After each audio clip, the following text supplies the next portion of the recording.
Kylian Mbappé répond enfin aux provocations argentines avec une drôle d'imitation. La douleur de la défaite de la finale de la Coupe du Monde a forcément été adoucie par le temps. Mais les séquelles seront présentes encore un moment pour les joueurs de l'équipe de France. Comme pour leurs supporters. Après un parcours fantastique, les joueurs de Didier Deschamps ont perdu lors du dernier match du tournoi face à l'Argentine de Lionel Messi.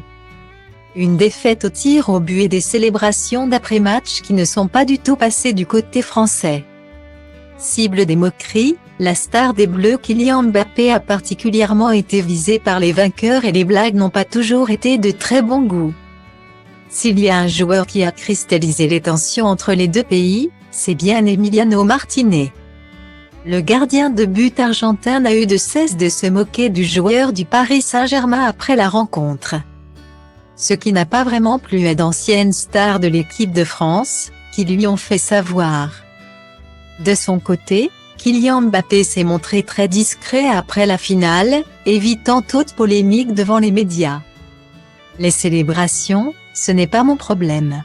Il ne faut pas perdre d'énergie dans des choses aussi futiles. L'important pour moi, c'est de donner le meilleur de moi-même pour le club, expliquait-il. Mais visiblement, il n'est pas passé à côté de certaines séquences qui ont fait le buzz. Sur une vidéo publiée il y a quelques heures par le média espagnol Diario Olé, on peut voir l'attaquant de 24 ans sortir du centre d'entraînement du PSG en tenant un trophée à la main. D'humeur blagueuse, Kylian Mbappé a donc repris la célébration effectuée par Emiliano Martinez après la finale. Mettant le trophée au niveau de son entrejambe dans un geste pour le moins évocateur. Une vidéo qui a déjà fait le tour des réseaux sociaux où tous les comptes influents ont repris la courte séquence. Qui devrait certainement faire beaucoup parler en Argentine. Toujours irréprochable sur le terrain ou devant la presse, Kylian Mbappé montre donc une autre facette de sa personnalité lorsqu'il n'est plus devant les caméras.